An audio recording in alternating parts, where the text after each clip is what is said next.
가기사는 증시 깍두기. 안녕하세요. 저부터 증시 아침판 한지원입니다. 네, 안녕하십니까. 깍두기 곽상준입니다. 네. 비가 많이 내리고 있습니다.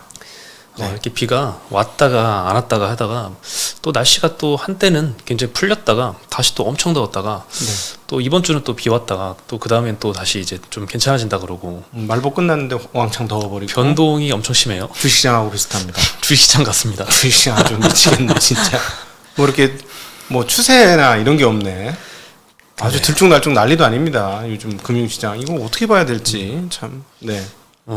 참 요즘에 좀 후배가 저한테 많이 하는 말이 이렇게 원래 주식시장이 수급이 이쪽으로 쏠렸다가 저쪽으로 쏠렸다가 원래 이런 거냐 이런 얘기를 많이 하더라고요.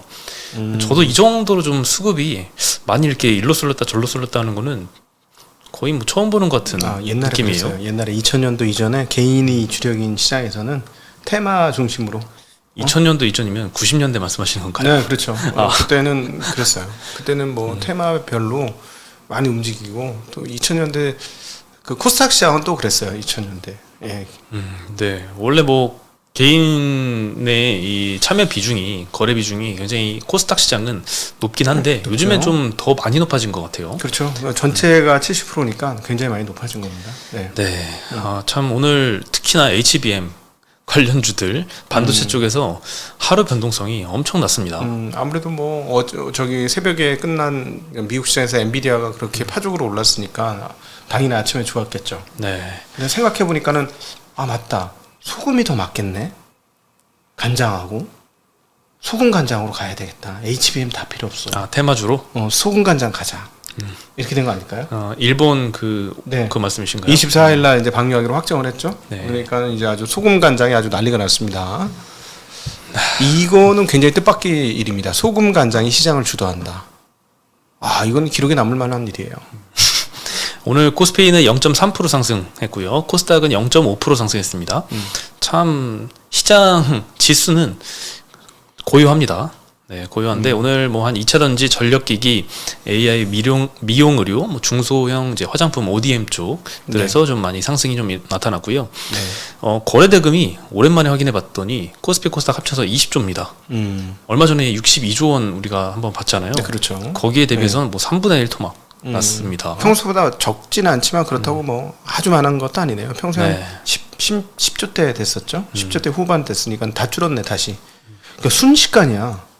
과거하고 그러게요. 다른 게 21년하고 다른 게 그때 64조 찍을 때는 물론 그때만 이틀만 그렇게 많이 찍긴 했지만 그 앞뒤로도 거래량이 적은 건 아니었거든요. 이번에는 뭐 지금 한 달도 안 돼서 끝나버렸네. 네. 예. 침체장으로 바뀌어버렸어. 한국 시장 읽기가 그래서 대목이 어렵습니다. 그러니까 미국 시장은 조금 많이 오른 것 같긴 합니다. 이렇게 얘기하는데 한국 시장은 이거 어떻게 얘기할까요? 한국 시장은요. 어디는 너무 많이 가고 어디는 너무 침체해요. 이렇게밖에 얘기할 수가 없는. 오늘도 어떤 분한테 질문을 들었어. 어떻게 되는 거야? 뭐 이러면서 물어보니까 대답할 말이 되게 궁색해지더라고. 결이 없습니다. 네, 네. 참 대응이 어려운 시장이죠. 네. 까딱하면은 박살나기 쉬운 장이기도 합니다. 네, 오늘 철강금속 섹터가 제일 많이 올랐습니다. 초전도체 테마주가 어제 많이 떨어졌잖아요. 하한가 많이 갔는데 오늘도 초반에는 좀 안 좋더니 다 돌이켜서 플러스로 좀 돌아선 것 같아요. 네. 철강금속 섹터에서 서원, 대창이 한 6%, 4%대 상승하면서 제일 많이 올랐습니다. 네. 포스코홀딩스, 현대제철은 1.6%, 1%씩 상승을 했고요. 증권주가 두 번째 업종 상승률 기록을 했습니다. 다올투자증권이 6%, 그다음에 뭐 키움, NH, 삼성 이런 데가 한 1, 2%씩 다 상승을 했습니다. 증권주는 이번에 거래량 한번 폭증하면서 상당히 많은 회사들이 저거 좀 많이 메꿨을 것 같아요. 브릿지론이라든가 이제 PF 관련 손실 나는 거를 조금 이쪽에서 버는 돈으로 좀 메꿀 수 있는 힘이 좀 생겼지 않았을까? 그런 생각이 듭니다. 그래도 부도율이 좀 많이 올라오고 있고 얼마 전에 그 소식도 들었어요. 어젠가 모 증권사에서 이제 브릿지론 상품을 밑에 셀다운했어요. 셀다운했단 말은 이제 일반인 소매로 팔았다 이 말이야. 그렇죠. 소매로 팔았는데 다행히도 이제 일반 개인 투자자가 아니라 전문 투자자들한테 팔았다고 합니다. 물론 전문 투자자들 중에서도 일반 투자자에 가까운데 그 서류만 전문 투자를 하신 분도 있겠지만 대부분은 이런 거는 뭐 그래도 기관 투자가 아닐까 싶긴 한데요. 어쨌든 셀다운 했는데 그 디폴트가 난 거예요. 브릿지론이니. 네. 본 PF로 전환이 안 되면서 디폴트가 음. 났는데 이런 경우는 셀다운을 했기 때문에 그 투자한 투자자만 손실을 입게 되는 거고 만약에 이거를 증권사에서 보증을 했다.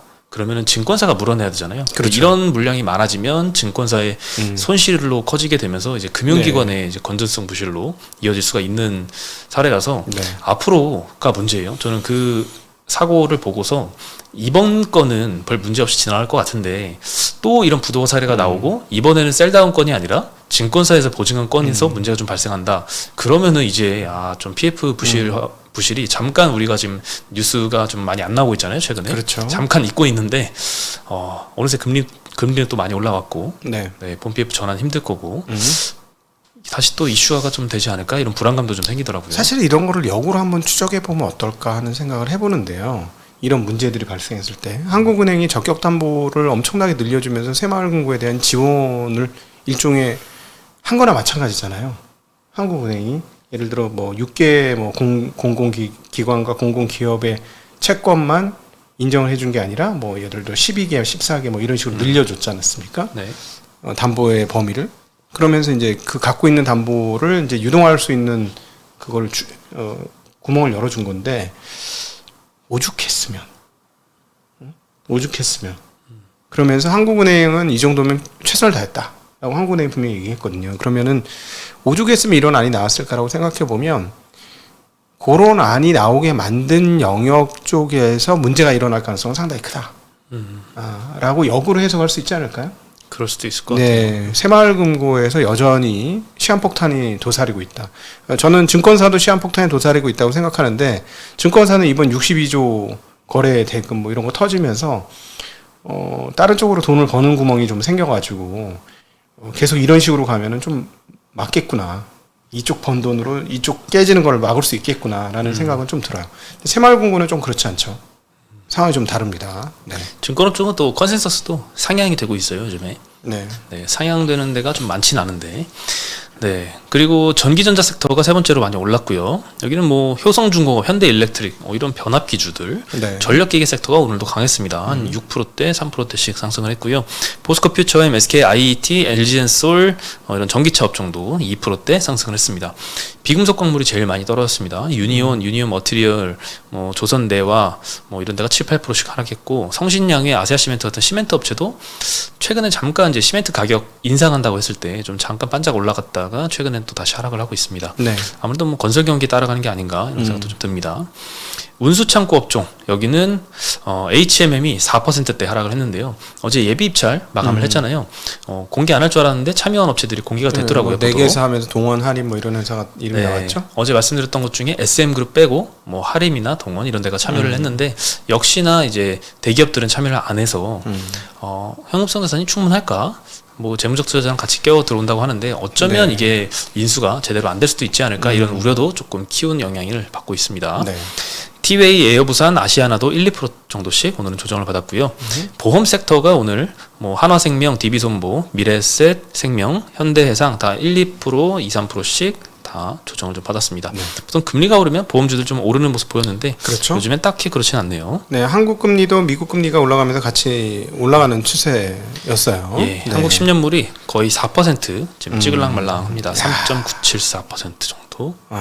그러면 이게 앞으로 대출 금리도 같이 올라갈 수 있다는 건데 문제는 제가 채권을 계속 봤을 때 저점이 과거보다 많이 올라갔을 것 같아.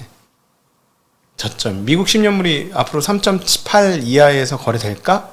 라고 물어보면 그럴 수도 있긴 한데 안 그럴 수도 있겠어 라는 대답을 할 수 있겠거든요. 그러니까 예전 같았으면 3.8 내에서 움직이겠네. 그리고 저점은 3.5, 3.3까지 떨어지겠네. 이게 아니라 레인지 전체가 올라오는 느낌이 자꾸 들어요. 그러면 미국이 그렇다면 한국도 당연히 레인지가 올라올 수 있겠죠. 여기서 뭐 부동산 하시는 분은 금리를 내려야지 당연히 맞지 않느냐라고 얘기할 수 있지만 미국 금리가 저렇게 가면 단순히 금리 격차로 환율 차이가 나는 건 아닙니다만 그럼에도 불구하고 우리도 금리를 무조건 내릴 수는 없는 상황이 봉착할 것이다. 그래서 우리도 금리가 미국처럼 조금 상향 평준화될 수 있다라는 거는 감안하셔야 되지 않을까 싶습니다. 네, 기준금리를 근데 더 올릴 거다라는 예상은 잘 안 하시더라고요, 한국이. 네, 그런데 저는 하나 착각하고 있는 게 다 떨어뜨릴 거라고 또 예상을 하더라고요. 모두가. 올해요? 내년에 내년에? 금리 다 떨어뜨릴 거라고? 내년엔 다 떨어뜨릴 거라 기대하고 있지 않나요? 다 그렇죠. 네. 저는 의외로 안 떨어질 수 있을 것 같아요. 내년 한 해 동안도 계속 3.5 유지할 수 있다. 생각보다 잘 안 떨어질 것 같아요. 생각보다. 생각보다 미국도 마찬가지고 생각보다 잘 안 떨어질 것 같아요. 그때 놀랄 것 같아요. 좀. 그런가요? 저는 왜 이런 얘기를 드리냐면 40년간의 흐름은 끝났다. 새로운 흐름이 시작됐기 때문에 어떻게 펼쳐질지 잘 모르겠다는 거예요. 지금 자꾸 금리가 떨어질 거라고 생각하는 거는 기존 2000년부터 2020년까지 왔던 그 흐름에 재시작될 거라고 생각하시는데 국제 환경이 전혀 달라요. 그리고 인플레이션 상황도 전혀 다릅니다. 제가 보니까 새로운 시작으로 보고 금리 세상을 바라보는 게 맞지 않을까 하는 생각이 듭니다. 또 뉴노멀인가요? 그렇지. 이제 유니버물이죠. 왜냐하면은 다시 중국을 받아들이고 중국 제품을 밸류체인으로 넣어서 중국 제품 그대로 써주고 그 다음에 계속해서 생산성 혁명을 통해서 단가를 낮추는 일이 벌어지면 옛날로 돌아가지만 중국을 저렇게 딱 떼고 하면 아무리 생산성 혁명을 하더라도 단가가 올라갈 수밖에 없다. 2차 전지만 해도 단가가 올라갈 수밖에 없다. 원재료가나 이런 모든 것들이. 그러니까 중국을 배제하게 된다면. 그래서 그런 몇 가지 그 조건값이 어떻게 되느냐에 따라 달라지긴 하는데 현재처럼 진짜 중국을 이렇게 어떤 글로벌 밸류체인에서 잘라놓고 생각한다면 제가 보기에는 옛날 같은 인플레이션이 하락하는 인도나 베트남이 중국만큼 그런 낮은 생산 단가를 만들 수 있다라고 저는 보장이 안 된다고 봐요. 인건비만 낮다고 되는 문제가 절대 아니라고 봅니다. 그 부분은. 예, 오늘 그래도 크게 반등을 했던 그 중에 2차전지가 오늘 네. 많이 반등했습니다. 특히나 에코프로가 많이 좀 상승을 주도하고 있고요. 다른 2차전지들은 뭐 한 2, 3%씩 반등을 하고 있는데요. 에코프로는 오늘 7%나 올랐습니다. 네. 테슬라가 일단 7% 넘게 상승을 했더라고요. 뭐 베어드 에쿼티 리서치 여기서 뭐 목표가 300불 제시하면서 뭐 일부 회의론자들은 이제 테슬라가 전기차 생산량을 감소할 것이다 이렇게 지적을 하지만 올해 180만 대 목표 생산 목표가 달성 가능하다 이런 언급도 했고요. 그리고 미국 정부에서 이제 중국의 신장 지역 강제 노동 관련해서 수입품 검사 목록에 자동차 부품을 추가를 하면서 전기차 배터리나 타이어, 알루미늄 이런 이제 중국산 수입 차질이 예상이 됩니다. 그래서 계속 뭐가 나오네, 계속. 그러게요. 한국 제품의 반사수혜가 좀 기대가 되는 영향에 오늘 2차전지 섹터에 좀 좋게 영향을 끼친 것 같습니다. 네, 바로 이렇게 되면 한국산 거 잘 팔리는 건 좋은데 네. 인플레이션 안 떨어진다니까. 우리가 어떻게 중국보다 싸게 만들 수 있겠어요. 저는 그건 힘들 것 같은데. 네. 네. 그래도 뭐 AI 혁명이 조금 도움을 줄 수 있지 않을까요? 당연히 주겠죠. 당연히 주는데 20년간 갈고 닦아온 중국의 제조 밸류체인의 낮은 가격을 과연 우리가 이길 수 있을까? 그건 굉장히 의문입니다. 예.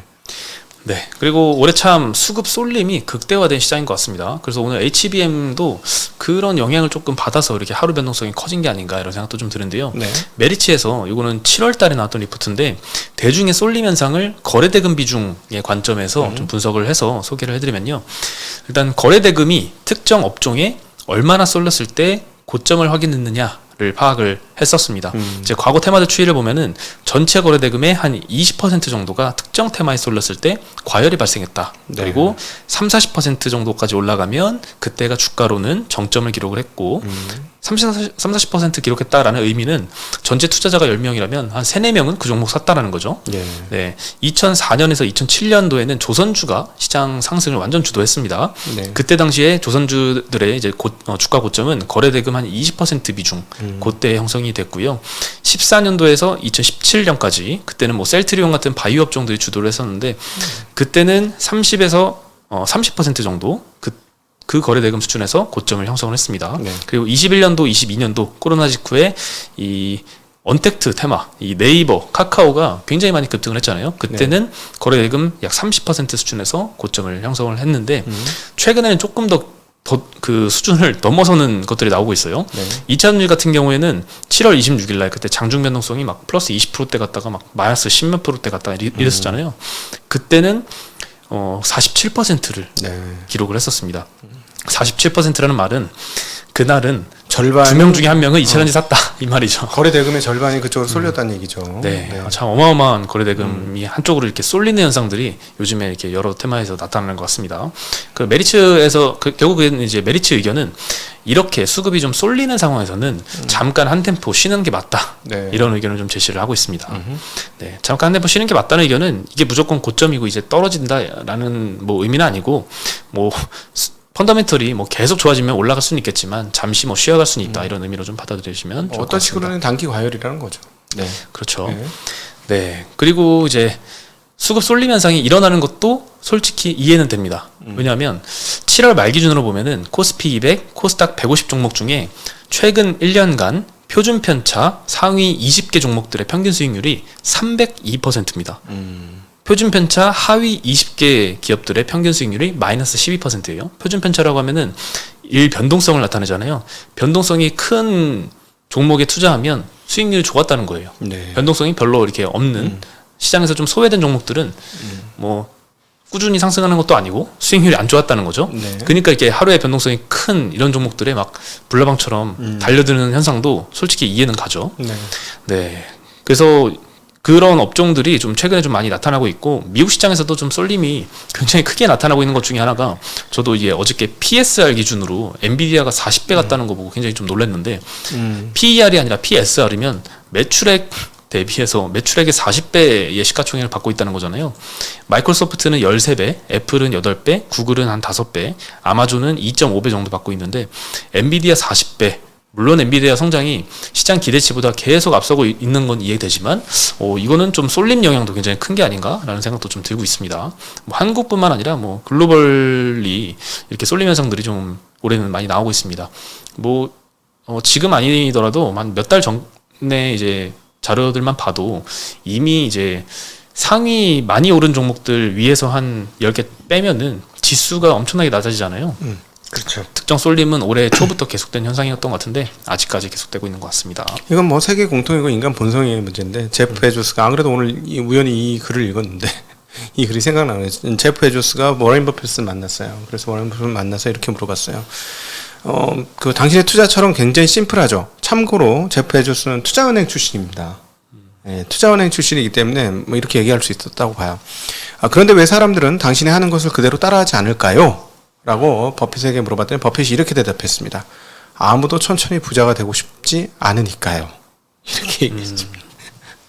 근데 오래 살아가지고 1등이야. 오래 살아가지고. 그걸 쭉 펼쳐서 먹었어. 펼쳐서 먹은 게 어떻게 뭐 위아래 올라가는 걸 펼쳐서 먹은 게 아니라 나이로 펼쳐서 먹었어. 뭐 최강이죠. 마음 편하게 투자하는 게 그만큼 중요합니다. 빨리 돈 벌어갖고 수명 10년 줄이는 것도 있지만 15년 더 살아가지고 좀 느리게 벌어가지고 세계 최고의 부자가 되는 방법도 있습니다. 이렇게. 네. 근데 뭐 사람 마음은 뭐 한 20, 30대 람보르기니 타면 멋있는데 80세 람보르기니 타면 별로 멋 없잖아요. 그렇죠. 뭐 그런 마음 아닐까요? 욕망이죠, 욕망. 그러니까. 네. 그러니까 어떤 측면에서 보면 진짜 찐 부자가 되고 싶으시면 지금 람보르기니를 포기하시면 찐 부자가 될 수도 있는 거예요. 예, 지금 람보르기니 타려고 하면은 바짝 좋다가 하룻밤에 꿈이 될 수도 있다라는 거 기억하시면 좋을 것 같습니다. 네. HBM 관련주 얘기해보면요. 일단 엔비디아가 전일 8.5% 폭등했습니다. 네. 전일에 보니까 미국 시장에서는 테슬라하고 엔비디아 말고는 별로 재미가 없었더라고요. 네. 그 두 종목이 다 끌었어요. 예. 네. 자고 일어났더니 엔비디아가 8% 넘게 올랐길래 네. 실적 발표했나? 어디 서프라이즈 나왔나? 이런 생각이 들었는데 실적 발표 아직 안 했습니다. 네. 23일에 내일 발표할 예정인데 목표가 상향이 계속되고 있습니다. 네. 어제는 HSBC에서 목표가를 뭐 780불로 네. 600에서 780으로 한 방에 상향하면서 현재가는 뭐 470불인데 그러니까요. 800달러짜리 더블짜리가 나오고 있어요. 네. 오른 상태에서. 이거는 시장이 너무 좀 과소평가를 했다는 건가? 이때까지 너무 낮게 잡아서 그런 건가? 계속 시장 예상치를 넘길 거다라는 이유로 엄청난 폭등이 계속 이어지고 있는데 우리나라는 장 초반에 엔비디아 오르니까 HBM 관련주들 막 폭등했었습니다. 장 네. 초반에 이스페타시스는 11% 고가를 찍었고 근데 0.4% 상승으로 마감했어요. 상승폭을 다 반납을 했고 마이너스 빠진 것도 꽤 많아요. 그렇죠. 한미반도체는 플러스 6% 갔다가 마이너스 6%로 끝났고 네. STI는 플러스 한 5.6에서 마이너스 7로 끝났고 프로텍 플러스 5 갔다가 마이너스 7로 끝났고 네. 다 이런 식입니다. 그래서 이거 도대체 왜 그러지? 라는 생각이 들었는데 뭐 이게 K 선반영이라고 하는 건가? 라는 생각이 좀 들더라고요. 엔비디아가 이렇게 실적 잘 나올 거다라고 생각해서 실적 발표 전날에 8% 넘게 올랐다는 거는 네. 우리나라에서 만약에 이런 현상이 나타나면 보통 실적 발표하면 네. 잠깐 반짝 올랐다가 확 떨어지고 이런 케이스가 굉장히 많잖아요. 그렇죠. 그래서 그런 생각을 투자들이 해서 이렇게 좀 떨어지기 시작하는 건가? 눈치 보면서 이렇게 내리기 시작하는 건가? 라는 생각도 좀 들더라고요. 사실 실적은 3분기 이후로 나오겠죠. 그죠? 장비 업체는 4분기 내년까지 걸쳐서 나올 것이고 소재 업체들도 꽤 오래 걸리겠죠. 근데 지금 다른 디램이나 메모리 쪽 안 나오니까 HBM만 해가지고는 실적 다 안 나오는 건 맞거든. 근데 얘네는 HBM 저기 필요한 얘네는 좋잖아. GPU만은 많이 팔리니까. 그러니까 미디어를 더 좋게 보는 건 맞는데 꽤나 많이 오른 상태고 좀 걱정이 됩니다. 네.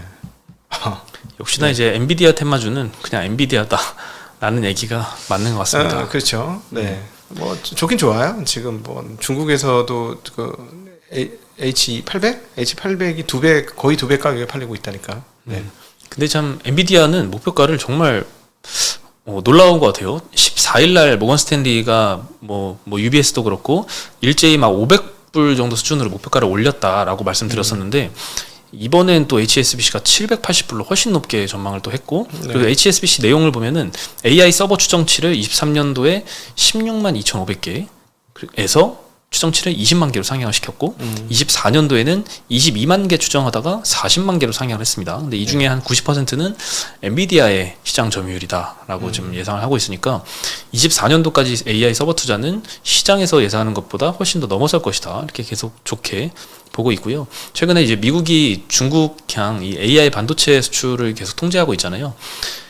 그래서 이게 발효되기 전까지는 중국 빅테크 업체들이 AI 칩도 계속 사재기를 하고 있다라는 내용도 들리고 있습니다. 게임에서 쓰던 거 다 빼가지고 좀 AI로 돌린다지 않습니까? 중국에서. 네. 엔비디아가 참 좋은 회사네요. 그리고 KB증권에서는 삼성전자가 엔비디아 향으로 HBM3 요거 패키징 HBM3와 패키징 요 품질 승인을 동시에 완료했다라고 추정을 했습니다. 그래서 AI 반도체 신규 고객사로 삼성전자는 이제 23년도에는 4-5개 정도 확보하고 있는데 24년도에는 8개에서 한 10개까지 고객사가 늘어날 것이다라고 전망을 하고 있고요. 24년도부터는 이제 HBM3의 전체 공정에 턴키 공급을 할 거다라고 예상을 하고 있는데 요거 빨리 됐으면 좋겠는데 10월 양산을 봐야 합니다. 네. 네. 시장에서 전부 다 기대는 하고 있습니다. 네. 네, 마지막으로 이제 하이닉스는 HBM3를 넘어서 HBM3E 요거 5세대 제품이죠. 네. 요거를 이제 엔비디아의 샘플 공급을 시작을 했습니다. 그렇죠. 24년도 상반기부터 좀 본격적으로 양산을 시작한다라고 하고요. HBM 매출이 하이닉스가 벌써 2분기에 전체 디램의 한 20% 이상 차지를 한다네요. 네. 저거 3E 발표할 때 엔비디아 기술자 임원이 나와서 또 같이 발표하기도 했어요. 그만큼 지금 엔비디아하고 끈적끈적한 관계라는 거 볼 수 있죠. 네. 네, 마지막으로 이제 하나오션이 2.5조 원 유상증자 추진한다라고 어제 공시로 나와야 될 상황인데 이거 왜 보도로 먼저 나오지? 라는 말씀 드렸었는데 네. 여기에 대해서 해명 공시를 했습니다. 내용은 유상증자를 포함해 다양하게 검토 중이지만 확정된 바 없다라고 사실상의 인정 발언이죠 이건. 그래서 오늘 하나오션이 5% 정도 하락을 했고요. 뭐 하나생명, 하나투자증권, 하나손해보험도 소폭 다 하락을 했는데 뭐 요 영향이라고 볼 수는 없을 것 같긴 한데 어쨌든 하나그룹주들이 다 같이 오늘은 좀 하락을 했습니다. 네. 오늘 굉장히 좀 길어졌네요. 네. 뭐 장이 많이 힘드실 텐데요. 그래도 자기 길을 가는 게 중요하다라는 생각을 합니다. 그리고 좀 느리게 부자 되는 게 느린 거 아니다라는 거는 나중에 먹고 깨지고 여러 번 반복해 보면 아이씨 그때부터 천천히 먹을 걸 하는 생각 저는 들어요. 진짜로. 그때부터 천천히 쌓았으면은 지금 뭐 슈퍼김에 수수퍼 됐을 텐데 하나 안타까움들이 있습니다. 괜히 그 서둘다가 깨먹은 게 너무 많은 것 같아요. 그래서 좀 저는 버핏의 이 말이 틀린 말은 아니라고 생각을 합니다. 네. 뭐 연초부터는 이제 2차전지가 막 쏠려가지고 그것만 쭈르륵 올라갔잖아요. 네. 뭐 그 다음엔 다른 게 쭈르륵 올라가고 그런 장보다는 최근에는 막 급등급락이 막 계속 나오고 네. 결국 보면은 그렇게 크게 오른 것도 크게 떨어진 것도 없는 이런 장이 좀 펼쳐지고 있는데 이럴 때가 오히려 좀 아웃퍼폼하기 좀 더 괜찮은 환경이 아닌가라는 생각도 좀 듭니다. 네. 하여튼 죽을 자리만 잘 피하시면 됩니다. 네. 오늘 소식은 여기까지입니다. 저희 내일 다시 인사드리겠습니다. 네, 안녕.